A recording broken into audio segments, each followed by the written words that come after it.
50 millones de dólares para resarcir daños por la planta esta chatarra. El dueño o el socio mayoritario de Altos Hornos de México, Alonso Ancira, pagó hoy la primera parte de los 216 millones de dólares que acordó pagar a Pemex desde una cuenta de Ameji Bank con sede en Texas.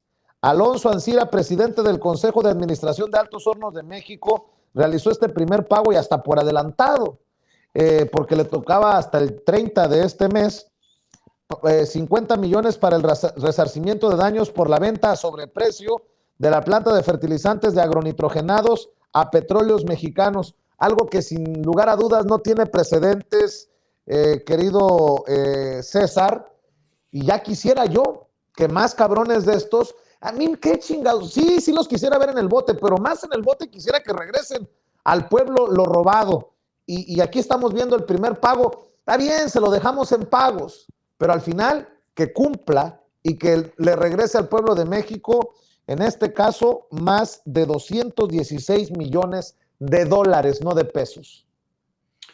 Y esto es algo que nosotros no veíamos en otros sexenios y como Ramiro lo ha comentado muchísimas veces, los políticos e incluso los empresarios lo que hacían era, preferían ya en último de los casos, si era necesario, tener que purgar 2, 3, 4 años siempre por algún problema de carácter legal en donde alguien cometió un error o violaba algún derecho procesal, y cuando pasaban los años estas personas estaban 2, 3 años y salían completamente impunes y no realizaban un solo pago de reparación del daño. Hoy lo podemos ver. Y esto también se da consecuencia de lo que sucede cuando le pusieron un alto a Lozoya.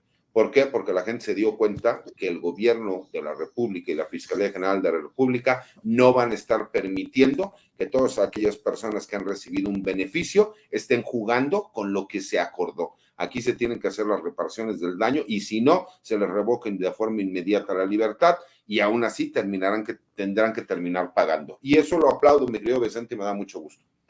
¿Cómo ves tú, Ramiro Padilla Tondo?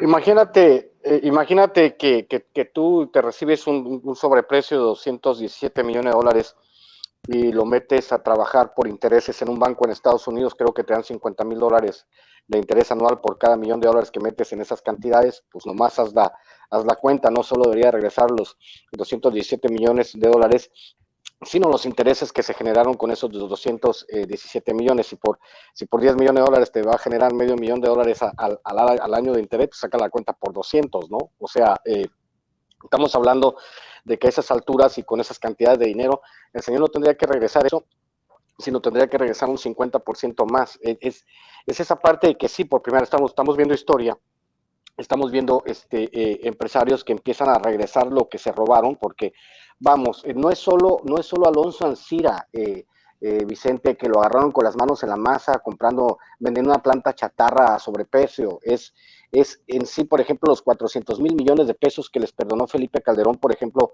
a los grandes empresarios en México, que se reflejaron en la pérdida de ingresos de las arcas públicas. Es toda esta serie de trampas y tropelías a las que se han acostumbrado los empresarios mexicanos, que los tiene ahorita en alerta máxima. Tenemos al Claudio X González comprando partidos políticos para tratar de regresar a estos privilegios que se tuvieron en el poder durante tantos años, empresarios que jamás en su vida se volvieron a ser millonarios. Acuérdense, más de 23 nuevos billonarios llegaron a las listas de Forbes gracias a Carlos Salinas de Gortari. Los X González son parte de esa camarilla, los Bayeres, Larrea, Slim, este cuate Roberto Hernández que vendió Banamex en una operación bursátil por creo 2.500 millones de dólares sin pagarle un centavo, sin pagarle un centavo de impuesto salerario. Esas son las formas de robo que hemos tenido a través de la historia en México. Entonces, eso es lo que se tiene que acabar. Los empresarios tienen que entender todos, absolutamente todos, que están ante una nueva realidad y solamente los empresarios que se adapten van a salir victoriosos. Por más que intenten